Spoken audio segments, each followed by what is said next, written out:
Live, and we are on the path to being live. We even might be live right now, but who knows? And we are definitely live, so move over, kids. How are you? Shout out to the kids at my work. If you're actually followed through, I'm going to watch tonight. Yeah, what's up, guys? This is the beginning of our 1 month, the first weekend of each month podcast. If you weren't aware, we have switched the format to once a month. We do reserve the rights to go to back to weekly, but right now it is once a month. So what is up, guys? The big things is we did there was a direct, forever ago in internet terms, about 2 weeks ago. We have the final Smash Brothers reveal 2 days from now, and the Nintendo OLED along with Metroid on the 8th. So Metroid hype. Let's get hype for Metroid. I know. Ken, Metroid is this going to be the best-selling Metroid game of all time? I definitely think it already is. Ken. Yes. Ken. Yes. Did you get your ticket? To the gun show? No. No, then no. Metroid hype train! Woo! Yeah, no, actually, I'm not hyped for Metroid. I've always found Metroid games very infuriating because I never know which tunnel to go down, and I'm just not good at them. So I just realized I have the power to mute people. Just FYI, I just realized I have that ability. So hey, we're it's muting Hunter. Ken now. Oh, I'm muted. This is where I cuss. Ken can unmute himself, which I can't. Okay, so am I still muted? Awesome. I don't know. And we're all looking forward to Metroid. And I'm definitely going to play this tonight, probably. Metroid yeah, I'm going 2. to play it too. Are you going to play Metroid 2 or are you going to play Metroid Samus Returns? Samus Returns. The 3DS one. Yes, that's Me too. I just flipped the artwork because I thought it was cool. Okay, sorry. I muted okay, myself. by the way? I hate you. Yeah. I just went on a whole giant my views on the vaccination, so you missed it all. So now I'm not repeating myself. Sorry. Oh boy. What Metroid you're playing? What are you playing? Metroid 2: Samus Returns, the 2.5 version. The 3DS version that came out a little while ago. It's by the same developer as Metroid 5. So the big news is a yes. 4K Switch. Apparently, people are talking the OLED is not enough. That they've already the YouTubers are already tired of the OLED that hasn't even come out yet. They're okay, 4K Switch, that's coming. It's positive. It's happening right now, right tomorrow. Yeah, apparently there was patents or something that got out. I don't know. There was a dev kit, or someone had dev. Hypothetically, the rumor was there were dev kits out there that may have been recalled. Well, do you guys think there is going to be a 4K Switch, or do you think this is it? Because Nintendo has said, this is it. We're not doing anything else. I mean, for the time being, obviously there could be a Switch 2 or whatever, but... The rumor that I heard is the fact that people were saying, the SWOLED could have been the 4K Switch, and then they decided to change it last minute because of the whole semiconductor shortage. Heard that too. Basically tweaking it into what we have instead of what it could have been, which is a 4K Switch. Yeah, that's what I heard. They ordered a lot of screens. The screens came in, and then they couldn't get the chips to do a 4K Switch. Yeah, I'm inclined to believe that over that there's going to be another model. That does make more sense. But if they do randomly pump it out, that would be really, really confusing and make a lot of people happy, probably. But and a lot of people mad at the same time because you can't, it's the internet. Yeah, it is the internet. Well, everything they do is going to make somebody mad. So. What? I think it was an easier pill to swallow when we found out that, or when I saw it in the way a DSi. It was a not super incremental upgrade, but it was just something that was a camera or a bigger screen or what have you. I think whenever I saw it in that light, the Switch, the OLED Switch, was the easier pill to swallow, and I accepted it, and I kind of appreciate it for what it is. It's kind of like a interim upgrade of sorts. I got it. I was already charged for it, so I'm on board. But if that 4K Switch is a thing, I'm on board for that too. I just don't know if it's going to happen anytime soon. Have it. Okay, so If you're anything, it's getting probably it. going to be a next generation. Devin, aren't you getting the OLED? No? Not Surprising. like I said, not unless they come out with like a sweet special edition. That's the only way that I'm ever going to drop money on that. What is the worst special edition that you would buy? So, like, your most hype, your least most hype special edition that you would still be like, yeah, okay, I'll do it. So, like, almost like your fifth favorite genre game, you know, that you're still like, okay, fine. I don't know. Like, it's either I would buy it or I just wouldn't. Like, if they came out with like a Splatoon 3 one, which is my theory that they might do, I probably wouldn't get that. Okay, you wouldn't get like, Splatoon 3. I love Splatoon, but it's not something that I would like go out of crazy and get the special edition. Like, if they had a Zelda one, I definitely would. Okay, Zelda and Luigi for sure. Yes. Would you get Wario? Yeah. Okay, Probably. you get Wario. Who else would get a Wario special edition? Raise your hand. Okay. A Wario I would- special I edition would would actually get- be pretty cool. I would get Plumber Suit Wario Special Edition, but not Wario. Where's like I need Okay. the So the yellow, classic yellow. Yeah, classic yellow and purple, not the like weird. The yellow and purple that I have in my head for like the Joy-Con would be really cool looking in my opinion. So yeah, I would. agree What there. about a Charizard OLED?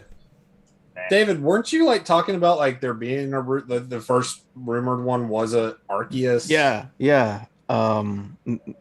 I caught wind of it somewhere that it was a. Can you guys hear me? Okay, I got a new head. Well, I didn't get a new headset, but it's I can't find my other one. But anyway, Yeah, you're I still caught- fine.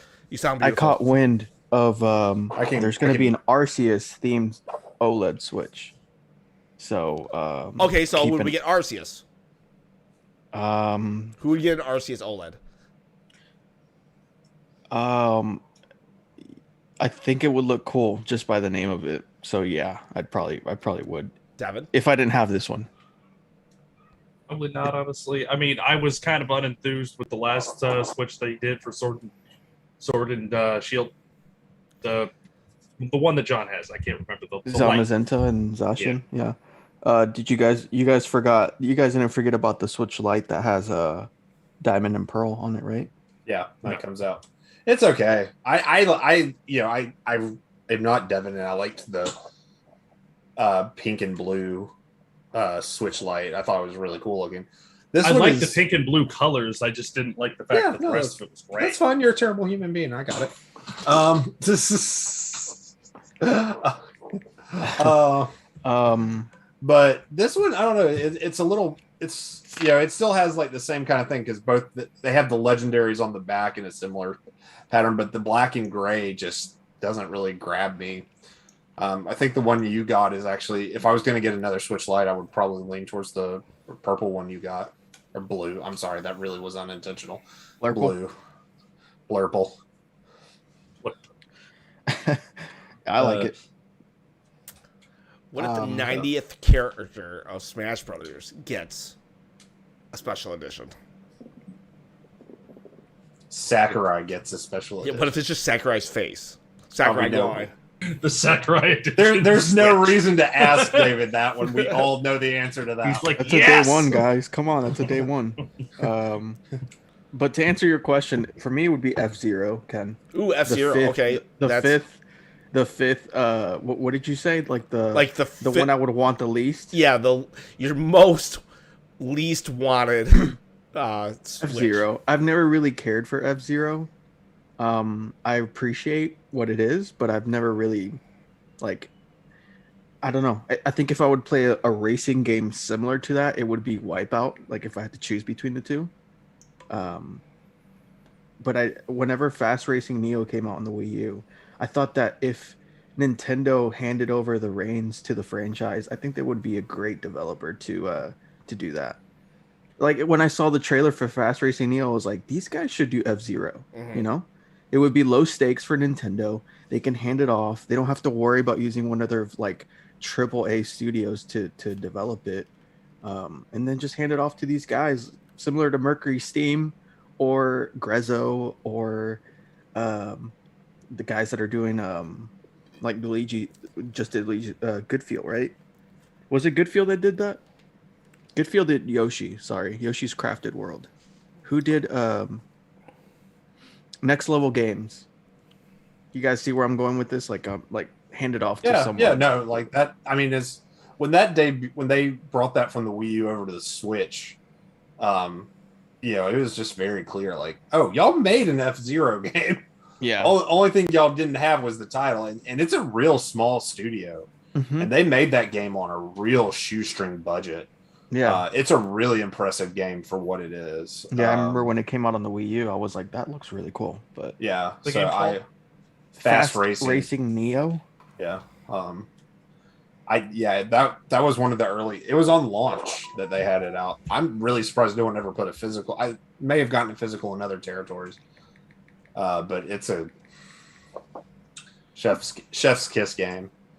Yeah, it definitely looks like an F-Zero game. I was just looking at a video. I think they even got like with the developers even kind of without saying it said it. It's like future inspired racing game.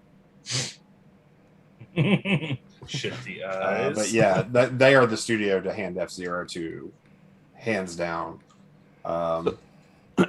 So it's kind of crazy, but like Ken said, it's been forever since we had the direct in internet terms, but we did have one a couple weeks ago. What was the big reveal? What was the final thing? It was Bayonetta 3. That was the big It one. was Bayonetta 3. I'm just going to run through a couple of these things. The first thing that they opened up with was Monster Hunter Rise expansion, Sunbreak. Yeah, I wasn't expecting that, actually. You guys have any thoughts about that? I know, Ken, you're not really a Monster Hunter guy, but I do not hunt monsters. I feel monsters should be allowed to live like any creature. And I think it's deplorable that you guys just hunt them for sport. You should play Monster Hunter Stories too, because that whole game is the basis is the hunters are the villain. Oh, really? Yeah, that's really what Monster Hunter. I think I'm probably the biggest Monster Hunter Rise guy here. And very much, I want to be very clear on who I am. I am not a long-term Monster Hunter. I just got into the series with Rise. I'm down. I mean, I have not like the stuff they've had as paid DLC has not intrigued me at all until this came out. But this looks like a good expansion. It looks like another couple of 20 hours of gameplay. Story-wise, I've done. I played mostly Village Quest, which is now biting me in the butt because there's stuff I want to do event quest wise. But yeah, I'm down to jump back into that world with some new levels and be in that fire world. And yeah. I still, if it were today, Rise would be my game of the year. Rise still holds that now.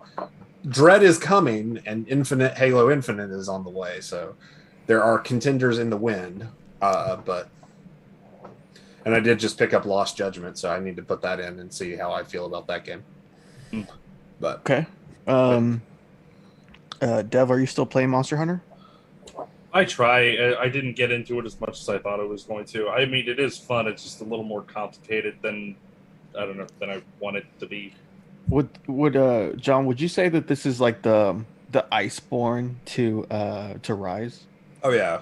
Okay. Down. But Iceborne was 2 years later, right? Roughly.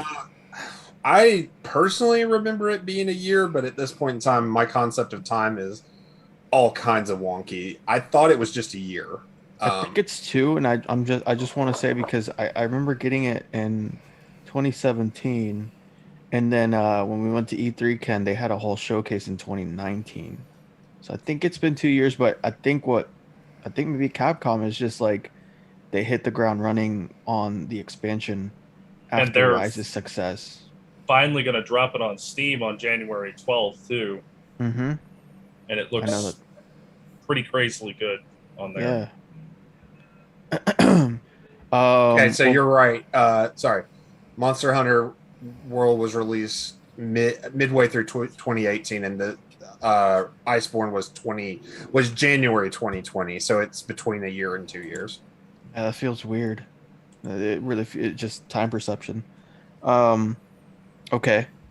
The next thing, now we're talking about Castlevania Collection, Advanced Collection, 4 classic games. I know Bandana is the Castlevania stan in this group here. So, what makes this an exciting announcement? What for people that are like me who know of it, have played like the first one on the NES, Mm-hmm. and then never really touched it, but know of like the PS1, Mm-hmm. Rondo of Blood, and the ones on the DS like Dawn of Sorrow, but never really got into it.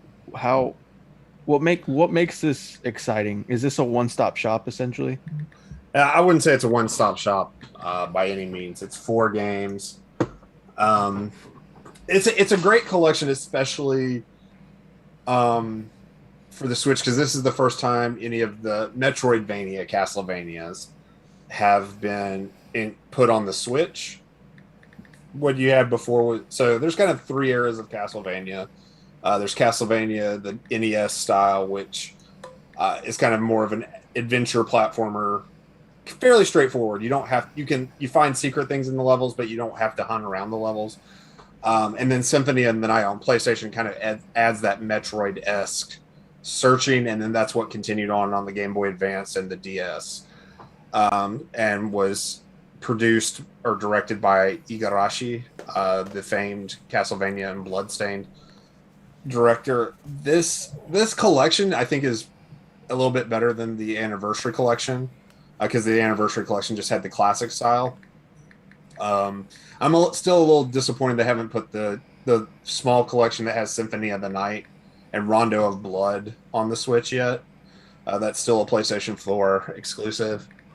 But this collection has 3 really good Metroidvanias with the RPG style. If classic Castlevania has been too hard for you, these games are kind of geared to make Castlevania more accessible, where you can get EXP and make your character stronger and try things and retry things and hunt for things. It also includes Dracula X from the Nintendo days, or Super Nintendo days, which is a more linear, and that's one of the first times that game has ever been republished. And the music on that game is phenomenal, and the game itself has some flaws, but it is probably my favorite Castlevania. Yeah. But yeah, what were you saying?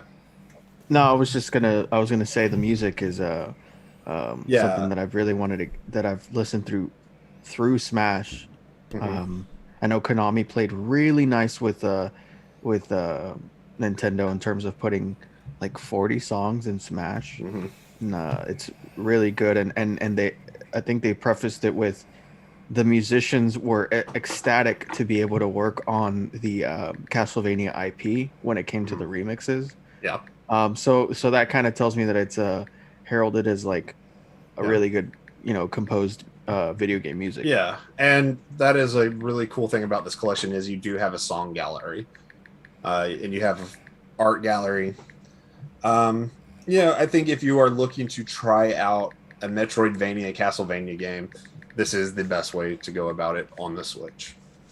Now, is there a title on this collection that is pretty hard or expensive to obtain by physical means? Castlevania Dracula X was going for $300. I want to say most Aria of Sorrow and Harmony of Dissonance, I think we're pushing 100. I am not sure what Circle of the Moon was at, but I'm sure it's probably at 50. So yeah, these are high dollar games if you're on the retro market, much more so compared to the original Anniversary Collection. Okay, so that kind of helps out if you were to buy this, because this collection is like $20. Oh, and wow. and it was available day and date, and you got like a $300 game on there. So Okay, and then lastly, loaded question, but The whip that Simon and Richter use, the hilt. Yeah. It's in the shape of a cross, right? Yeah, it's been depicted as such. Yeah. Would you say that is a clear allusion to Christianity? I mean, in the same way that Dracula has that same imagery. I mean, that's the big thing is all that those games specifically draw so much on the Dracula lore that it is a hint at Christianity, but that's also a hint at what fought Dracula was holding up the cross, and that's the whip I think is actually called the Vampire Killer. So I think that's the thing. If you look back at the Nintendo games, you can't actually see that in the detail. Like the hilt being a cross, that was much more later as the games got higher resolution. I don't even think you could tell that from Dracula X. Let me look at the box art really quick. Yeah, I think the cross is more of like just a thing now as opposed to like I think that, and I think that's more that is much more later depictions when they got freer status, but and also I think that comes much more from the show. Let me see how it's depicted on the Amiibos and that produced the show, but yeah. So is it a stretch to? Edition.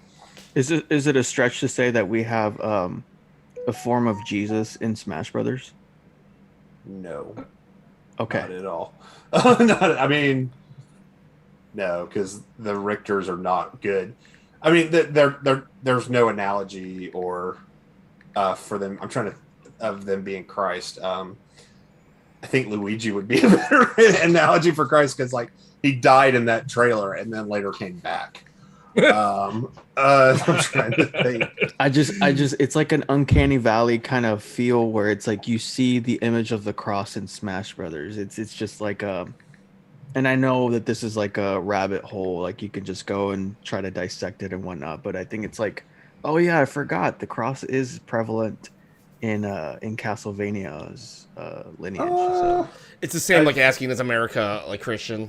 I mean, are they? Like maybe, but are we? Yeah, I mean, I think that's like, of course I'm the theology student right here and I'm like, no, that's not a good example. That's why I asked you. I'm just gonna say that's and I'm kind of trolling. I hope you can catch that. Oh, so, oh my god. I just want to say Jesus in Smash. Actually, I think if you look at Link's original shield from the Zelda game, I think that's a much more prevalent image of the cross in classic video games. What is that? So I'm really dumb when it comes to this, but what is paganism? Do you want my simple answer? I mean, it's a generic term for religions. I was texting for a little bit, so I lost how we got here. Like, what are we doing? Just entertain me. I want to know what is paganism. It's a generic term essentially for religions found throughout the Roman Empire in its time. It has come to kind of take on religion, the meaning of religions that are more based in occult practices. Okay. Honestly, the term was kind of derogatory in its beginning, and it kind of meant the same as redneck. But now you're like, I'm a modern day pagan now. Yeah, that just means you're trying to be controversial. Yeah. But some people do kind of like they do spiritual and nature rituals. All right, you got 30 seconds to exit this and call themselves the pagan. I don't know where you want to go with that. This can be another episode, but I just want to say it's really interesting when allusions to religion can trickle down into modern day video games like in Ocarina of Time. The Muslim imagery is very prevalent in that game if you really pay attention, and with like censorship tries to kind of like blot that out a little bit. I don't know, it's really interesting because it's like the people at Nintendo at that time felt the need to put that imagery in Zelda, and I think that's just a really cool thing that exists if you ask me. Anyway, let's move on to the next game. It's I'm surprised you're not talking about Kirby, dude. I'm surprised. I'm saving the best. I'm saving the best for last. Yeah, I'm surprised we're talking about religion and communion didn't get brought up because it's food based. Okay, Look. it's 30 seconds. This conversation's over, guys. It's like, I Okay, don't, so like, let's talk about Project Triangle Strategy by Square Enix, right? So, anybody interested in this? Anybody play Octopath Traveler? I like Octopath. I just not really interested in this one. Okay. JB, I feel bad. I'm the only one talking. And I was like, this wasn't that great of direct. But now apparently I'm buying everything on it. I mean, yeah, I don't know enough about it. I haven't paid enough attention to it. I am intrigued by Square doing classic style RPG games, even tactical RPG, especially using the 2D or what are the HD 2D? Is that what they call it? Or 2D HD? One of those in style. Yeah, so I'm down to give it a shot. I'm excited to see it. Square doing what Square did really well back in the day. Hoping we see many more projects like this with them using 2D HD to make old style new games. I would love them to actually make something with an established franchise. Dragon Quest? But, Are they but not no, using but that? I mean a new title in an established franchise, not a remake. Like Final Fantasy, like 17, for instance, or something like that, right? Where it Yeah, I would be mean, like, we clearly will. I would say probably would most likely get a Final Fantasy game, not a numbered Final Fantasy in that style. okay. I mean, I can't so imagine they'd go back with their main franchise that far. Okay. Cool. Anybody, Ken, did you play Octopath back in 2018? I didn't, but I like that kind of tactical gameplay. Yeah. It's very much Advanced Wars is coming out, and that's kind of that type of play. I really enjoyed Advanced Wars. It's a Advanced Wars are a remake, so I've already played those games, but it's been so long that I'll probably pick them up again. This type of game, like what I don't like, why I didn't pick up Octopath Traveler, and one of the reasons why I buy Nintendo games is I love the stories of Nintendo and blah blah blah.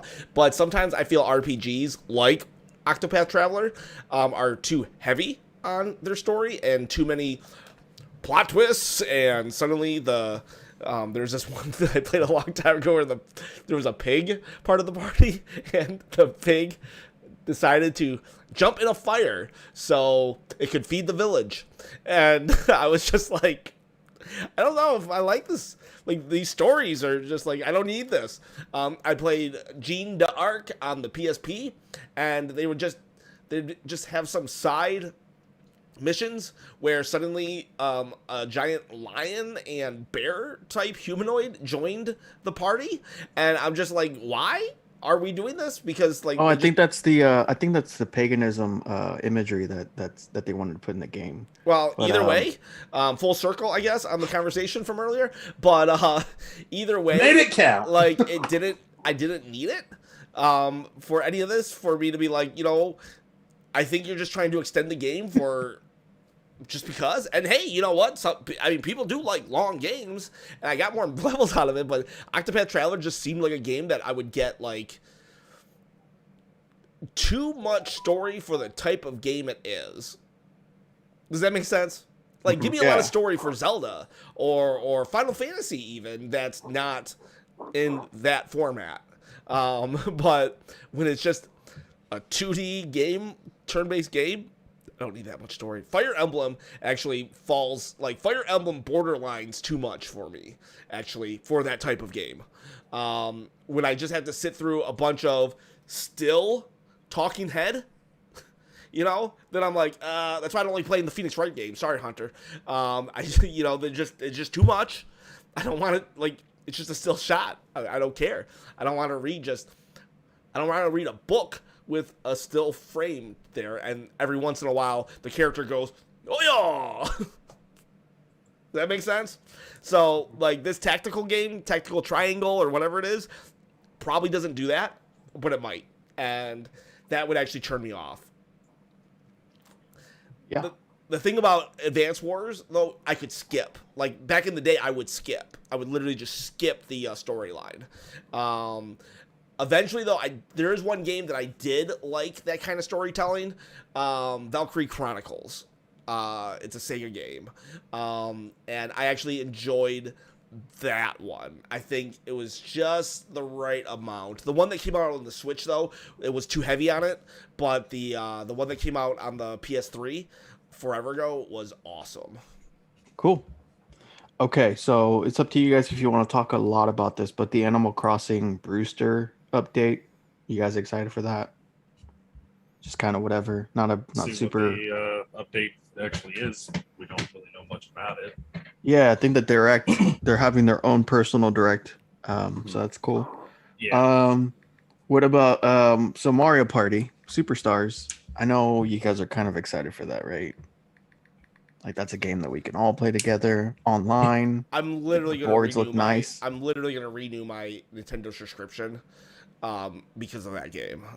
Okay. As long as you can play the boards online, and that you guys would actually play with me, I would. That's the only reason why I'm going to. Now that I'm like going to be near my kids. If I wasn't near in like 12 days when I don't move from Texas, I would do it just to like be able to play online with my kids.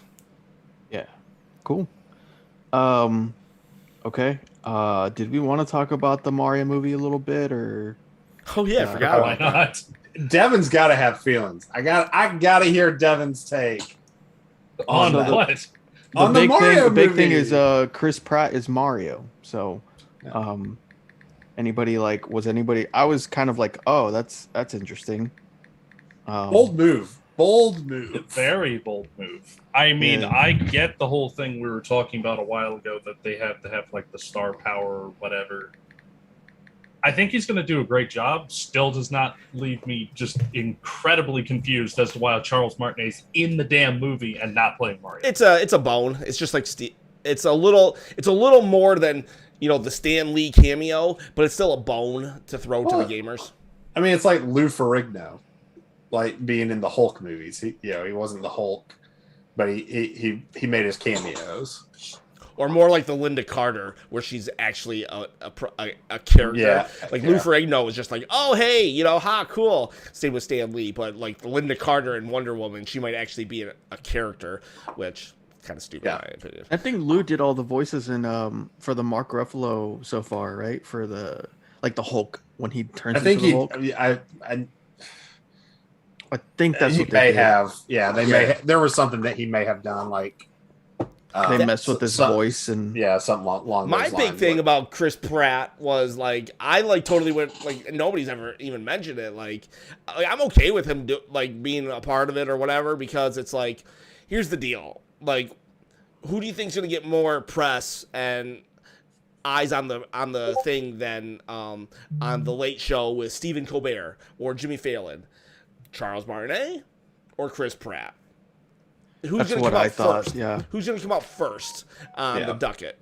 And we are in love with Charles Martinet, but like we're going to buy the movie anyways. And my thing though was not Chris Pratt, and I get it. There is some controversy surrounding him and his views on stuff, and I don't even know if how legit that is or not. So I'm not even really going to go there. But my big thing was I was like, well, he's already the voice of a animated character, and so I don't want to hear that voice from one animated character's mouth in the mouth of another animated character. He's the voice of normal guy from the Lego movies. Yeah. So I don't know if that's why I kind of don't want him to be Mario. So I hope he does. We'll see. I hope he does. He already released a video saying that he's going to actually put a spin on it and make it sound like Mario that we know. I mean, he said that already. He's not just going to do Chris Pratt's voice. Yeah, so I guess that would be fine. I mean, so he's probably gonna do what Steve Carell does for his Despicable Me kind of guy. Like, yeah, you might be able to tell it's him, but at the same time, it's definitely a voice that he does. Chris Pratt's gonna do a terrible Italian accent. That's a spicy meatball.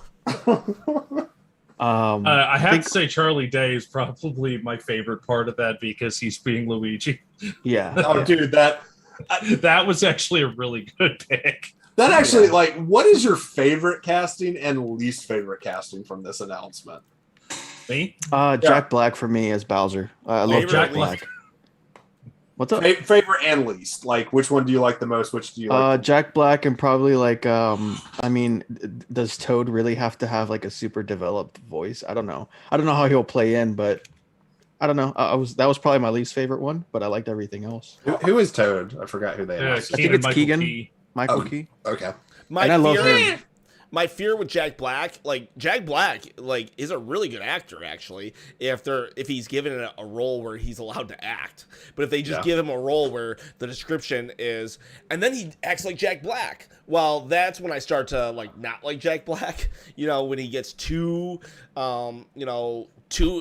much of whatever, and School of Rock Jack Black, that is good Jack Black, and he actually did a really good job in the movie King Kong.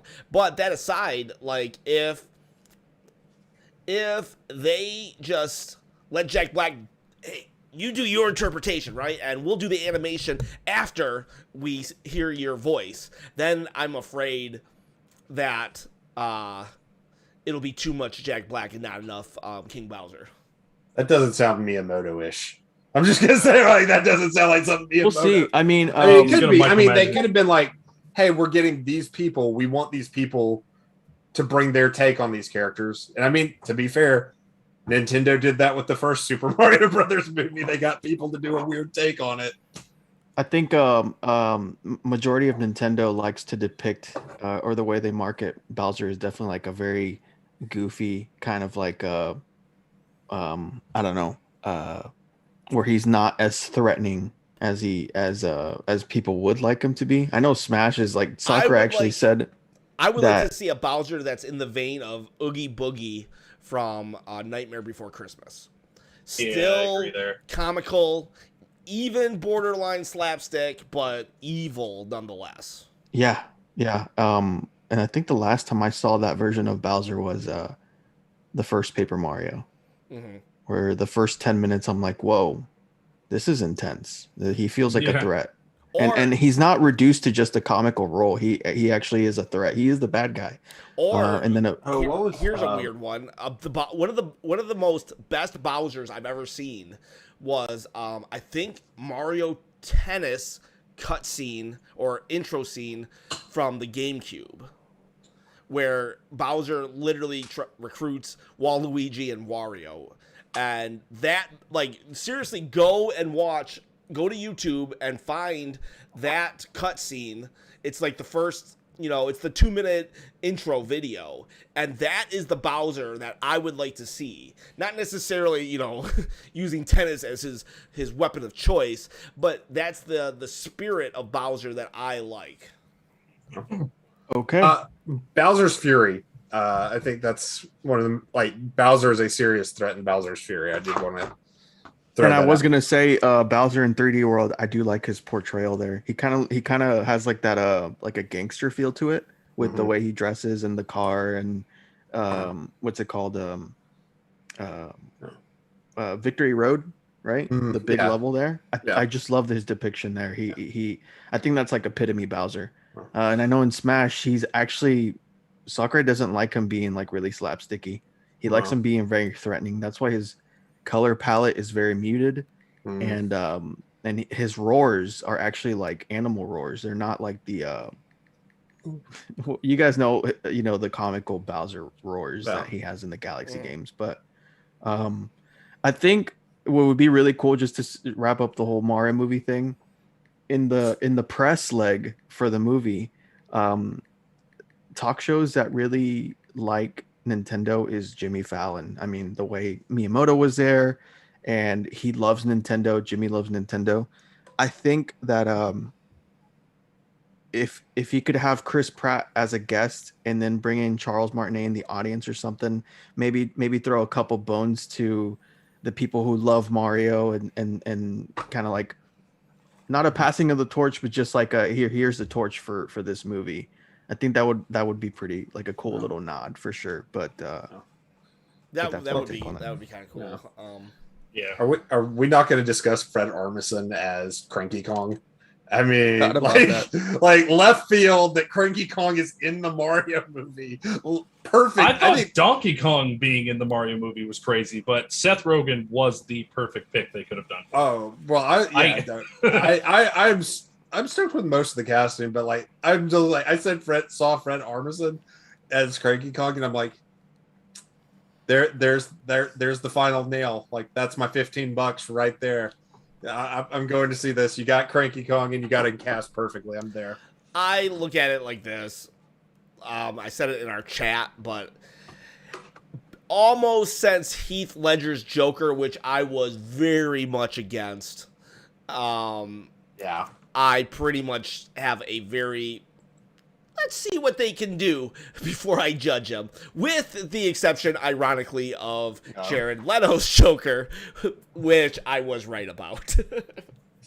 Yeah, I do need to give credit like there. Unless I'm really excited about a casting, Heath Ledger has definitely left that imprint on me. It's like, just wait till you see it. Like, you don't know. Yeah. I've definitely been of the side of the camp where it's like, wait till it comes out to judge fully and let it cook. So if a game needs more time or something needs more time, let it cook. Those two things have held me on since I was a teenager with a lot of games, and I've just accepted it, just it's out of my control. So it's not like it's just going to come down to opening day to see if Seth Rogen's going to be like a pothead DK or something. The counter argument though is, look what we did with Sonic. Yeah, Sonic was changed like that, so. Yeah. So if you create enough... So they say. I know the whole rumor thing, but they did map it out like it did that. Christian. And I know they brought in one of like the very prolific Sonic animators, Tyson Hess, on board, and that was like that actually blew my mind. I was like, dude, this guy works on the Sonic shorts and the video games. Why does a movie production studio care about this? They don't care about things like this. And when that happened, I was like, okay, I'm so on board, and I believe in them, and it paid off. I will say, I wish Disney was handling the movie and not DreamWorks. This is so dumb, but one of the things that like I really hate about like animated films and stuff is like like you ever like for example, if an anvil gets dropped on you and they like it just like they go or something like that, it's like in a Disney film you wouldn't have that, but in a DreamWorks film you could have that. I know what you're talking about. It's Illumination. I kind of hesitated with Illumination because their track record is like movies that kind of have like a random song in the trailer, and it's trying to be like kind of funny and capture majority of the audience. Whereas like if you have Moana, it's like you can tell Disney's like trying to do something magical. Yeah, like in Moana, like a different approach. You definitely have that pig, or is it a pig? I can't remember what it is. That's definitely out of the realm of realism. However, it's still just enough, or not so far out that you're like, okay, well, maybe, or whatever it was, chicken or whatever it was. You know what I'm saying? It was a chicken. But the moment an anvil falls on your head, you're dead. You're just dead. And so I don't want that. And they do that stuff with Despicable Me or the Minions or this or that. And it's like for like 90% of the movie, 95% of the movie will be like totally legit, but then they have the anvil drop on your head just for one joke. And it totally like it just sucks me out of the moment. Yeah. I know exactly what you're talking about. I really don't want them to do one of those things where they get like sucked into the real world as cartoon characters. I don't like movies that do that. It bothers me. Well, did you? I kind of didn't like that about the Lego movie where Will Ferrell like popped up as like a real thing. That kind of took me out. I was like, that was such I get the message. Like that's cool. Like make believe and kids have an imagination. That's always great.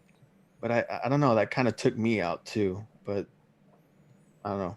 But I just hope, I just hope it stays like completely animated movie. Yeah, I hope they don't do that too, because it's just that's Jumanji's thing. Let Jumanji keep it. That's Sonic's thing now. Well, Sonic. And that's what Sonic comes to the world. He's in the real world, but he's still he's just in another dimension, though. It's just like how. Oh, I'm sorry. I did not realize that was the nuance there. My bad. Yeah, he's not like Sonic is not a video game character. If we say okay, got it. My bad. But yeah. I can already tell Bandana's one of those just enjoy the movie kind of guy. So what? There's an anvil. No, I just he's like one dropping the 7 anvil, 9. man. He's going like that, you know. No, sure. I mean, anvils and Heath Ledger, whatever. But I think I do want to say Illumination's Grinch is a really underappreciated movie. It is really good. I think that is far better than the Jim Carrey thing, and pretty decent. Like, I wouldn't say it's as good as the classic, but it's a great movie, and I really, really liked what they did with the Grinch.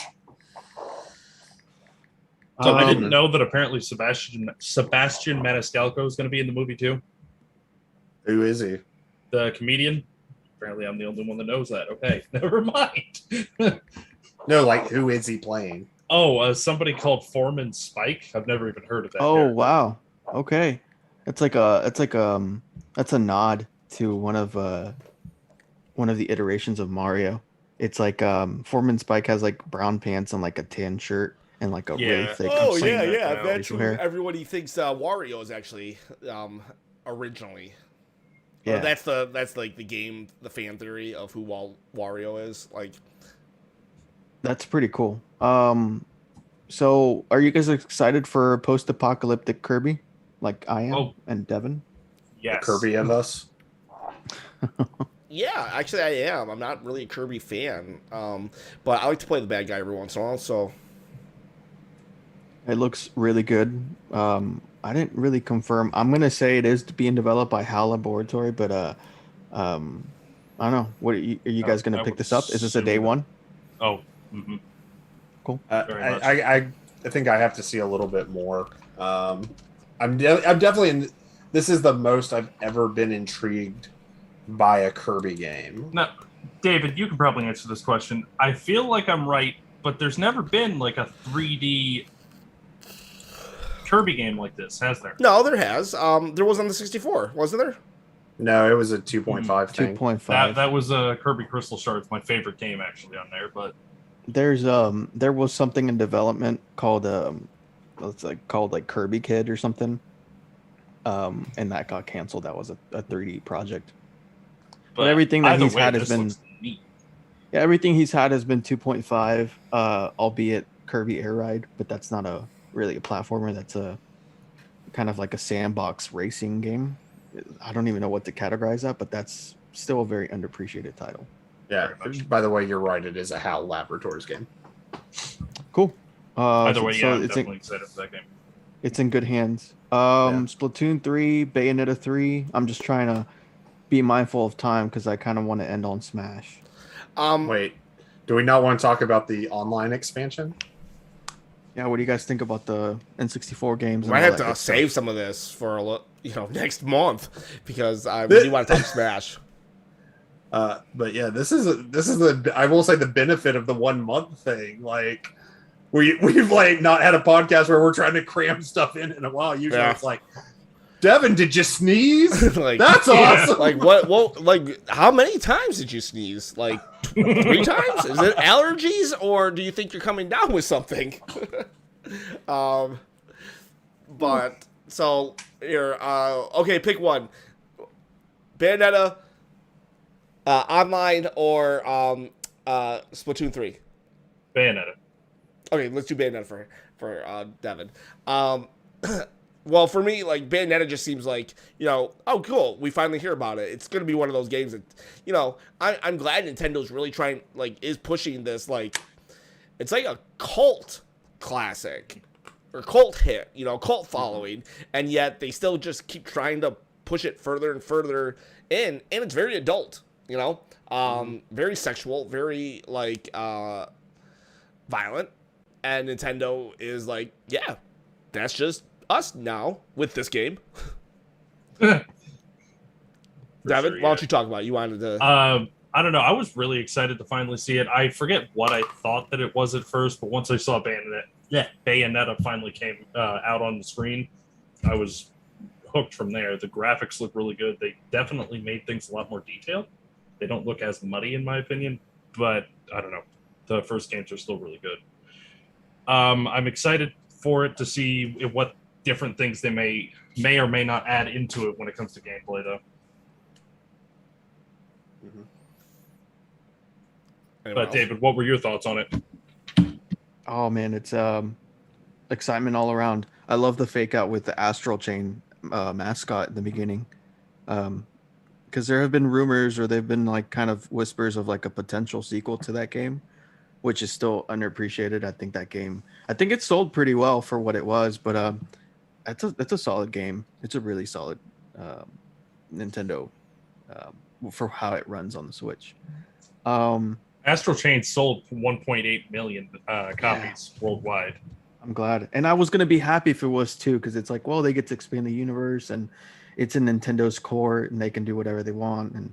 But I love that little Lappy cameo. That was really cool. But it's finally been revealed. It's been 4 years since it was announced, which is nuts. That blows my mind. But if anybody has not played the Bayonetta games, I think that they would be in for a treat for sure. It's a great franchise, and I love how risque it is and unorthodox for Nintendo to like fully be behind this kind of thing. That's what attracted me to it initially, because I was like, this is not in their like MO in any way. No. Let me ask you one thing though. That's like, it's not in their MO. And I do love that it's like, not kid friendly even, but there are scenes where like she's naked for like a second or two, or and it's like, but you don't like see like the money shot or anything, but you see a side view or like whatever. It's like, isn't that a little too far though? Like, why do we need that? I think it's I mean, many people would argue about. I know something that a lot of people applauded is that she is like a very confident dominatrix that is expressing herself, and I can definitely see that. That's a point of view. I will say that the same transformation that she does in this trailer for the third game, it's censored. Her hair is what she summons her demons with, and when it leaves her body is when they manifest before her. So I think they actually censored that now to where you're not getting as much of a risque pose or whatever. That might have just been the trailer though, because it was never censored before. It could be, but I see it from the point of view of like, that's just how it is, I guess. That's her portrayal, and I like how bold it is. So, and it's rated M for a reason, so kids probably shouldn't even be playing it, right? But yeah, I get where you're going with that, Ken. But yeah, it's just kind of like when you see a couple like in public making out, slobbering all over each other. It's like, a little much. Like, I would rather have each other. I'm glad they like each other. I would rather have this than a Call of Duty. Like, I feel like Call of Duties are far more. I don't know, like. Oh, you mean like graphic or like visually like mature? Yeah, like I guess to me that's like, okay, racy woman, side boob. Oh! I'm just saying in general. It can be like a dude's like wang. Like either way, it's like like I'm like, why did they go to the trouble of doing that? Let's say they almost went out of their way to code that. I mean, they might have. I mean, to be fair, it's art. Like I don't want to open this can of worms, but it could be a Japanese culture thing. This sounds very like a cop out, but it can be that as well. If you look at just depiction in anime with like vixens, right? Like powerful vixens that show up and kind of save the day. There's always that like shot. There's always like a shot, and you can tell. Mm-hmm. like Fully Cooley comes to mind, the protagonist. She's female, and the way that they like angle certain shots, it's like it's kind of like it's almost like if they're trying to embody the what Wonder Woman meant to a lot of women back in that time, where you have a strong woman that isn't afraid to just kind of put herself out there and face adversity, I guess. And maybe that's how it trickled down to Japanese culture, and you see a lot of female protagonists portrayed that way. Okay. I don't know. That's a viewpoint. Like, I just didn't know. I was like, it's better than nothing, but, you know, or it's just a bunch of horny Japanese guys. That could be too. That could be the opposite side of that. Not to go. There is the coin. Like, this is developed from majority men, so this is like a male fantasy. Yeah. But like, let's not go down that ride with like the 5 minutes. Yeah. So like, we'll go from there. It's something. You gave me something to latch on to. Like, okay, well, I don't know if I agree with it, but at least it's an explanation. 5 minutes, and on October 5th, we have the final reveal, which will definitely, if God has listened to prayers, Waluigi for Smash. All right, David, I've wanted to ask you this, and I asked the other guys, is that not disappointing at this point? Waluigi as the final. Waluigi. If Waluigi's the final one, is it just not disappointing at this point? Because I feel most everyone is geared for a licensed character. You're talking about third party? Yeah, third party.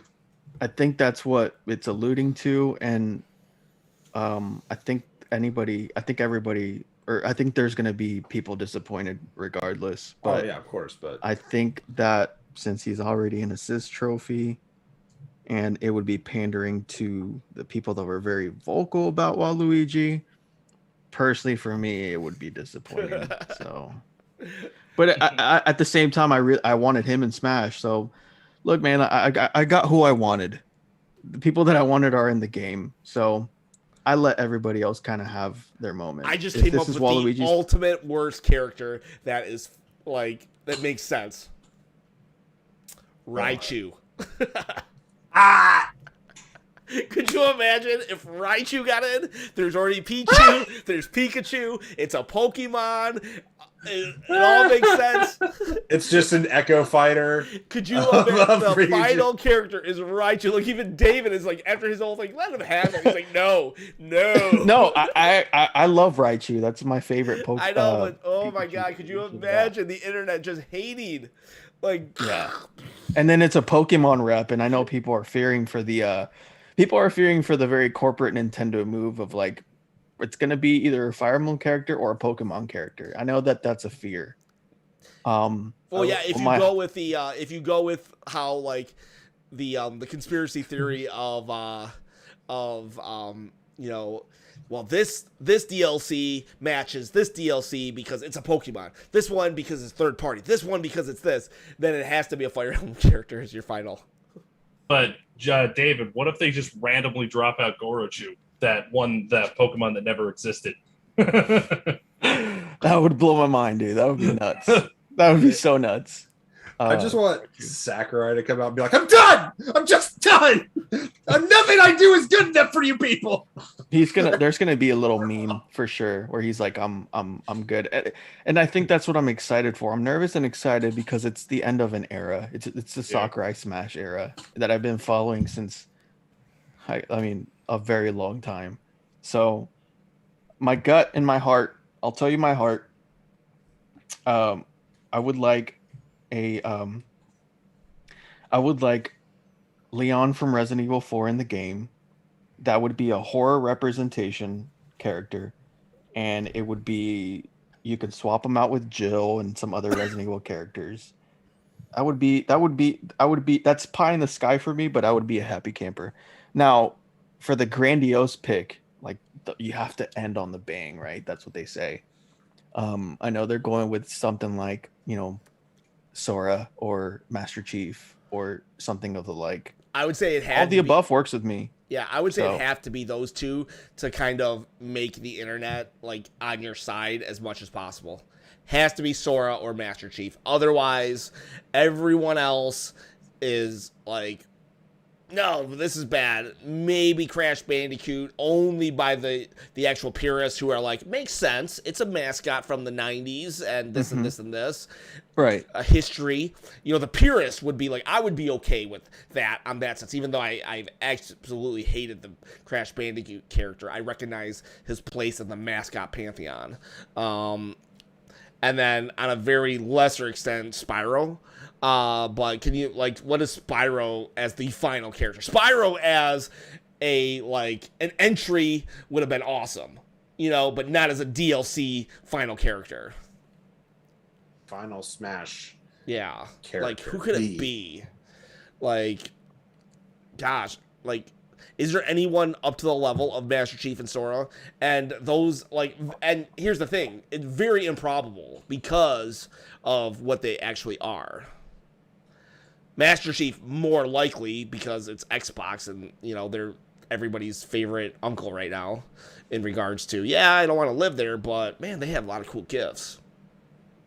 I don't see Sora happening because of all the Disney branding on it. Exactly.